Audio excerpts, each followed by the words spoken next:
How would you like to be making money, and I'm talking bank, without having to buy a property? You can do this with Airbnb. It's called co-hosting. And I'm going to unleash the power of co-hosting specifically when you have no cash to buy properties in this ultimate guide that I'm going to walk you through step by step.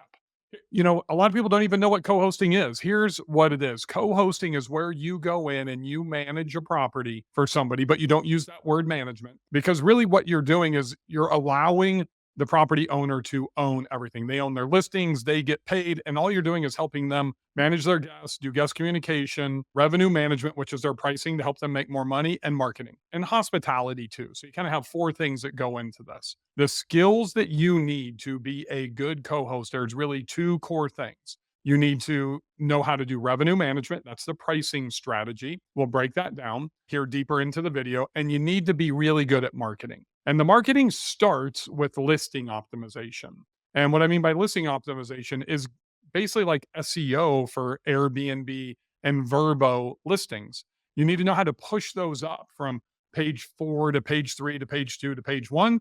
And that also ties into your revenue management because those go hand in hand. Look, the higher your listings ranked, the higher price you're going to be able to charge. The lower your listings ranked, then you're going to have to start competing with pricing. You may be sitting there thinking, how do I make money from co hosting? You charge a percentage of the gross revenue that you generate for that owner. And that is how they're going to end up paying you. So for myself, I charge 20%. So if the property does $100,000 a year, I'm making $20,000 a year. But I also layer on a $299 a month retainer on top of that. So roughly that's about another $3,600. So I'd be 23.5% roughly at $23,600 a year for that $100,000 property. Now, if you follow a lot of this stuff on YouTube or social media, you hear a lot of talk about arbitrage. And arbitrage is not something that I'm interested in, right? So here's why I don't recommend arbitrage, especially if you have no money. Number one, you're going to have to go in and you're going to have to sign a lease. And I get that you can create an LLC and you can do a business lease. And this does give you a little bit of personal insulation, but that was years ago. Now, a lot of these management companies, leasing companies for these larger apartment complexes that you would want to do this at, or a condo association, they've caught on to that and they're making you sign a personal guarantee. So if you don't have any money, why do you want to personally guarantee something? That would be stupid. The second part of this is because of that, it's high risk and it's a low reward. You're going to have to put in first month's rent, last month's rent. I get that everybody's teaching that you can go in and do this rent free. That's for somebody that's super experienced. Most newbies don't have the same luck. Let me hate to burst your bubble, but that's a reality.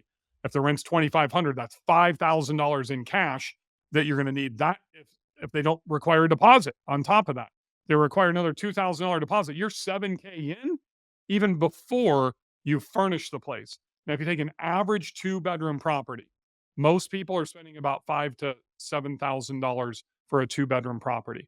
If you really want to make it stand out and do murals and some coffee bars and stuff like that, to where you do have a competitive advantage, then you're probably going to be spending $7,500 up to $10,000. So how the fuck do you do that if you don't have any money? You can't. So there's also complex negotiations that go into this.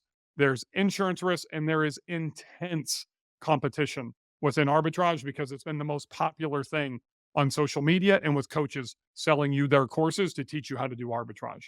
That's why I've gone into the co-hosting space. Literally, there is almost no cost. I mean, this is the payoff, right? Co-hosting literally is the easiest barrier to entry to be able to start building up your coffers to where you can buy property and start building long-term wealth. You don't have to have $100,000 to go in and buy a piece of property. All you have to do is you need to go in and you need to have a plan, treat it just like any other business, right? So one of the things that's really important, I want you guys to understand this, is I've been able to build a co-hosting business to where I'm making $400,000 a year. Now, I spend about, honestly, 5 to 7 hours on a normal week, sometimes up to 10 hours if we have an issue, a bigger maintenance component. I just had to, work on a septic and a new grinder pump and stuff at one of my properties, houses that I co-host for. That's okay. I don't really mind making $400,000 a year, only having to work an average of 7 to 10 hours a week. That's not that big of a deal. You're talking about literally a full week's of work a month not a big problem. So it can be extremely profitable. But where a lot of people, miss the boat is there are a couple of skills, as I mentioned earlier, that you're going to have, right? So the skills for co-hosting are literally revenue management and marketing. So if you don't have those skills right now, I would suggest that you actually partner with somebody that does, and you might be the one to handle the guest communication and the hospitality side. But here's where these skills come in really important, because here's the hardest thing for people when they want to break into the co-hosting business is the customer acquisition. So I'm an owner, I'm also a co-host. So I literally know exactly what I want as an owner. And the owner wants two things. They want to spend less time managing the property. They don't want to deal with the headaches of maintenance and guests complaining with the new, release that just happened from Airbnb. Now, if you have a property that sleeps 12, all 12 of those people are going to be able to message you. Owners typically don't want to deal with that. That's number one. So you're saving them time, right? The second part of this is money. They want you to make them more money because their property management company they're probably using right now, who's a legacy PM, sucks, and they're reactive. They're not proactive.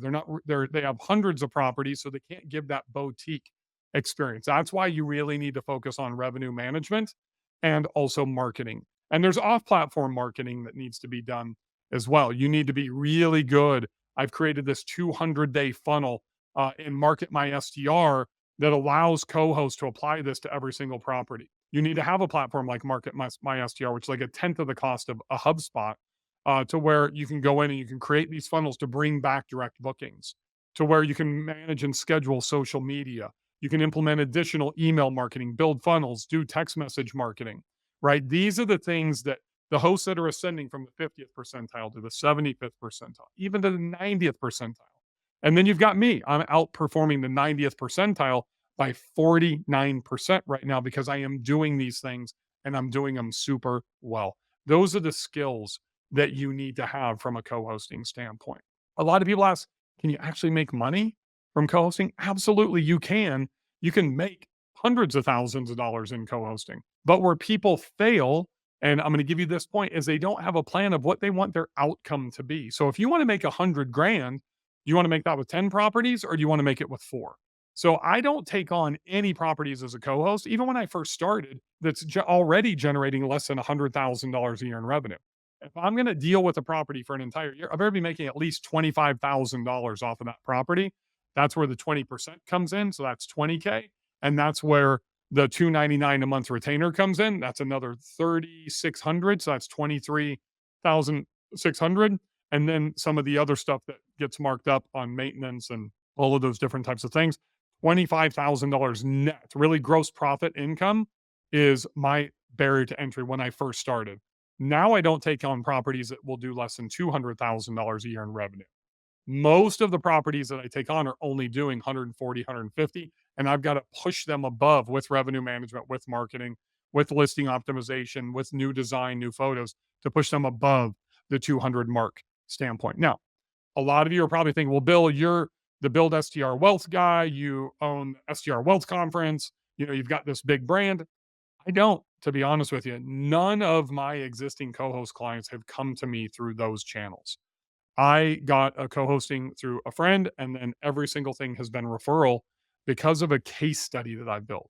So a lot of people that break into this literally start doing skip tracing and the whole wholesaling, going to the county record, skip tracing, sending out direct mail, that type of stuff. And that's great, but the conversion rate is super small. If you really want to get ahead of them, you might need to work for somebody for like 60 to 90 days for free to where you can go in and absolutely crush for somebody. So you got to go in. Well, number one, choose a market. So go to a high value market. And what I mean by that is I don't want you taking on those $40,000, $50,000 a year properties. So stay away from condos in Branson, Missouri, and focus on bigger homes at Lake Travis outside of Austin, or the 6 bedrooms plus in the Smokies that are struggling, or go down to the beach and find those properties that should be doing $200,000, $250,000, but you can see from their calendar and their ADR by just doing some manual research.